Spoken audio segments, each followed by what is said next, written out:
So I think I was a facilitator first and then became interested in evaluation, as opposed to always being an evaluation person trying to figure out how to evaluate facilitation. So I know when I was facilitating and when I talked to experienced facilitators, there's constant evaluative thinking that happens during the session, and you know when something's landing and you know when something's not landing, but how do you systematically and consistently record that and keep that over time?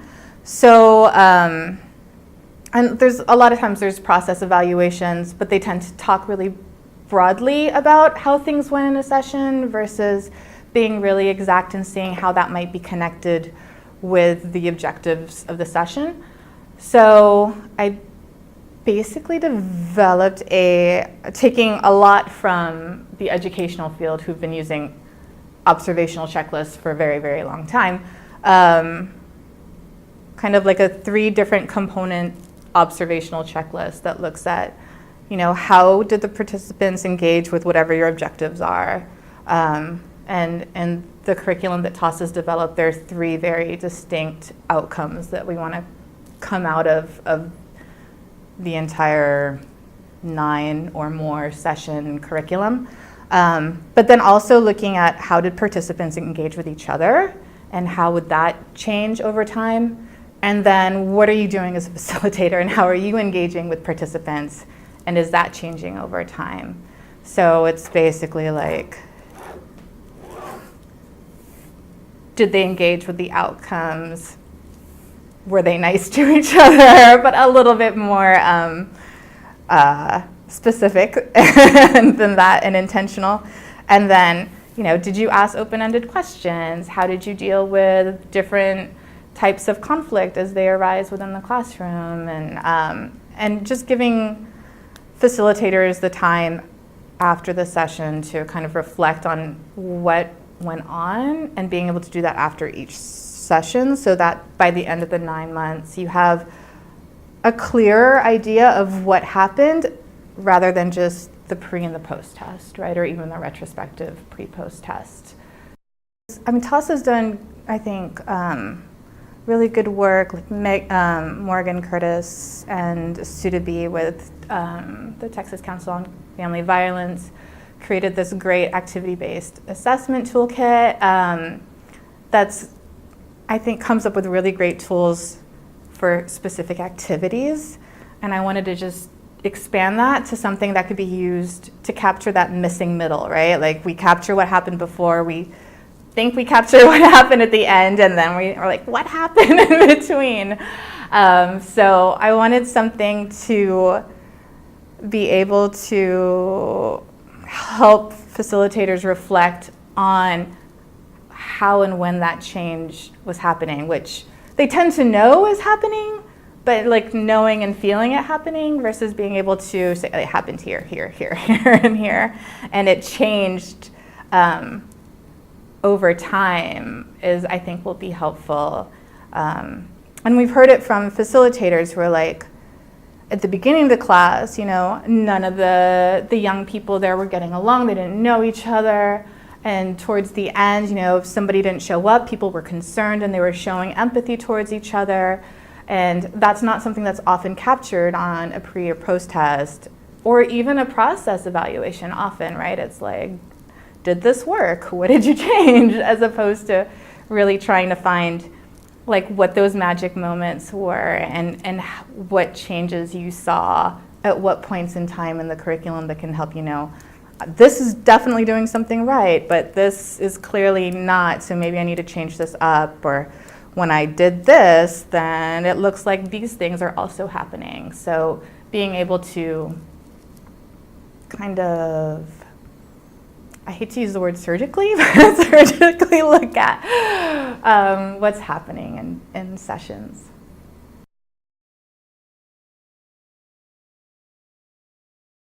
I think, because I'm always hesitant to tell people how to do something, that it could be done in a couple of ways.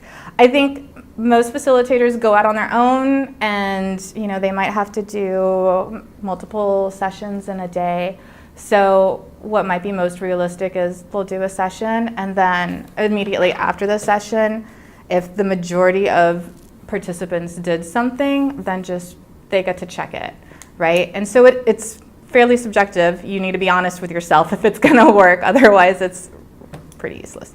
But if you are able to be consistent in doing it after every single session and doing it consistently in terms of what you're reading as, them engaging with materials or them making statements that you're hoping are reflective of the outcome, like increased gender socialization knowledge, then I think it'll be helpful to see, oh, they weren't really engaging with this topic at first, but now that we're in the middle of the session, then now they're starting to engage with it, and I can see that most people are starting to have, not just engage with it, but actually make, statements that show that, yeah, sexist statements aren't okay.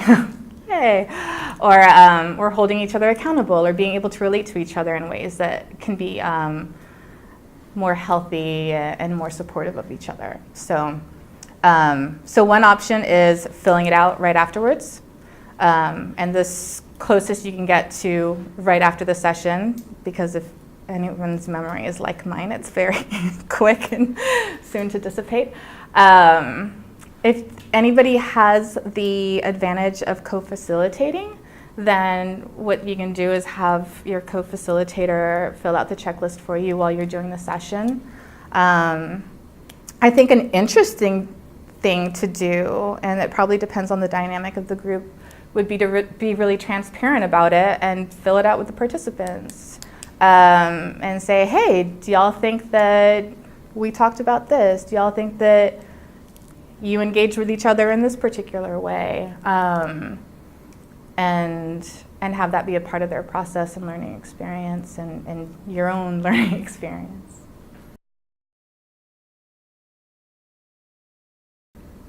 It's an Excel spreadsheet, quite honestly. It's an Excel spreadsheet with a couple of colors on it, and I think you can put whatever words you need to put on it in terms of what you're hoping will happen and what you think you need to be aware of for your session to be successful.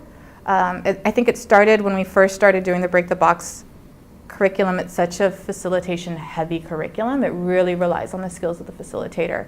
That we kind of came up with this very crude, five things to keep in mind. Like, were you a critical friend? Like, are you asking open-ended questions? Things for people to keep in mind while they're doing the sessions.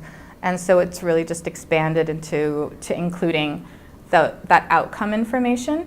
And then not just being able to reflect on how you're engaging with participants, but also how participants are engaging with each other. So you have the individual checklist, but it also has a tally sheet that has all of the different sessions so that you're able to see which sessions are getting checked off in which places. Our curriculum has a particular flow so that we're talking about gender socialization, and then we're talking about empower, and then we're talking about media literacy and being able to take apart those kind of degrading and demeaning statements and hopefully decreasing acceptance of that. And then talking about more healthy relationships, communication skills, and recognizing and respecting other people's boundaries. So what I would hope that the tally would show is that there's this kind of, the checks would kind of follow that, right? In terms of what's getting discussed in the sessions. So that, yeah, you're probably not going to have a whole bunch of checks showing that they were talking about recognizing and respecting each other's boundaries, but they're having those initial conversations, and then it would let you know if that was happening, if what you were hoping would happen is happening.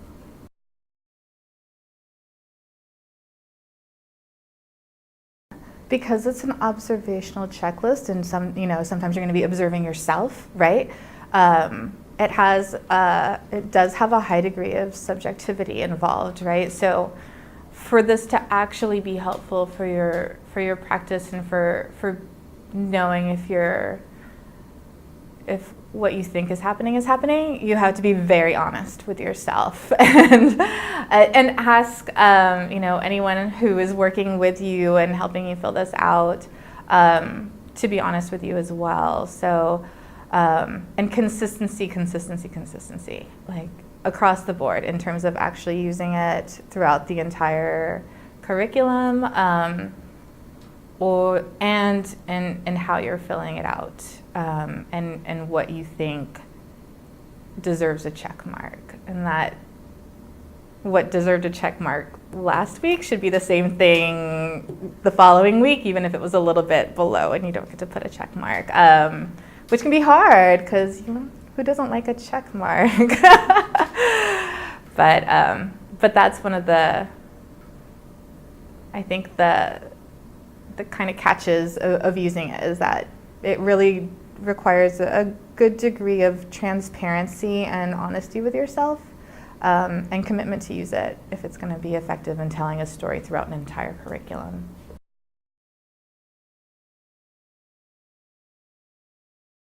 I would like to see, so one of my rants about evaluation is that oftentimes I think people are hesitant to do it because it seems like an extra burden, and it's somebody else, somebody from the outside, who's telling you how you should measure your own success.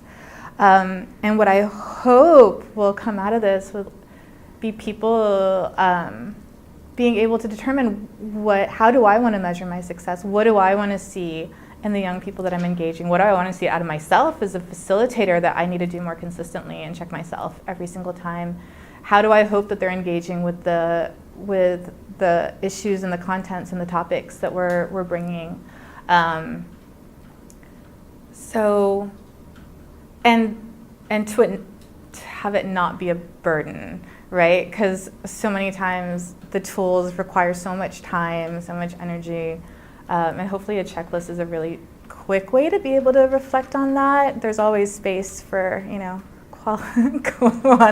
qualitative data and then notes and side spaces. But just to have the option of being able to go down on figure out what's really important to you, what's really important about the way this needs to be facilitated.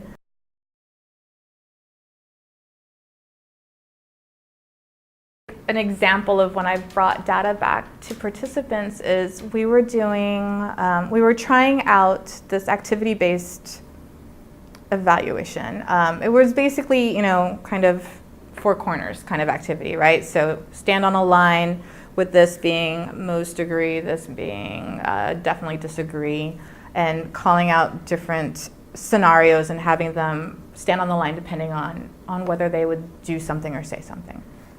And what we found at the end of it was it looked like we did the complete opposite job, right? Like they were like, oh, they're all not going to do something now.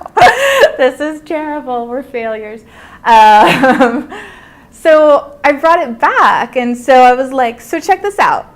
At the beginning, this is what happened. And then yesterday, this is what happened. So what do you think the differences are? And we got all sorts of different responses, like, well, now we know you, so now we're going to be honest, which lets me know that, clearly there needs to be some tweaking, there needs to be more rapport building before this gets done in the first place. But it's them telling me what the data meant, right? Which would have been a completely different interpretation that I would have had looking at this going, well, that didn't work, right? So I think being able to bring their own data back to them and having discussions about that and what their processes are, and I think is great for being transparent, for modeling behavior that we want to see in people. The same things that we would hope to see within our participants and the changes that we would hope to see in them, our evaluative practices should mirror that, right? We should be as transparent, we should be honest, we should be asking consent and let them know what's going to be happening with their data. So yeah, I think rapport, trust, like all of that needs to get built up for that to be successful. But I think that that can be a much more powerful process than simply fill this out at the beginning, fill this out at the end. Okay, thank you. Hope you enjoyed the 9 sessions where they get to define what happened.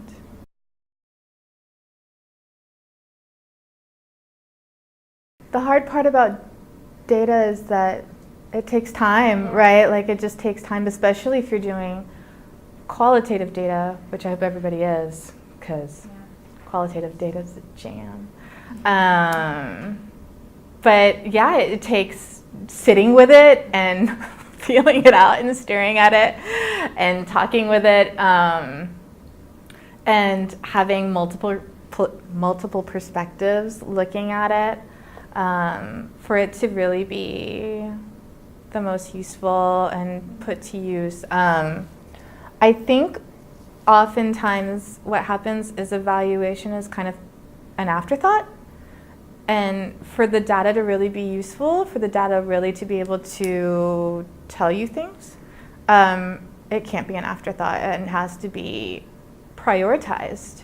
And if the goal is, program improvement and constant adaptation to make sure that it stays current, then it's going to have to be prioritized. And so, those meetings and data parties, as I like to call them, are going to have to get scheduled. And I sometimes encourage people, like, just bring all the data and just spend a day looking at it and swimming in it and drowning in it maybe, but then come up for air when you need to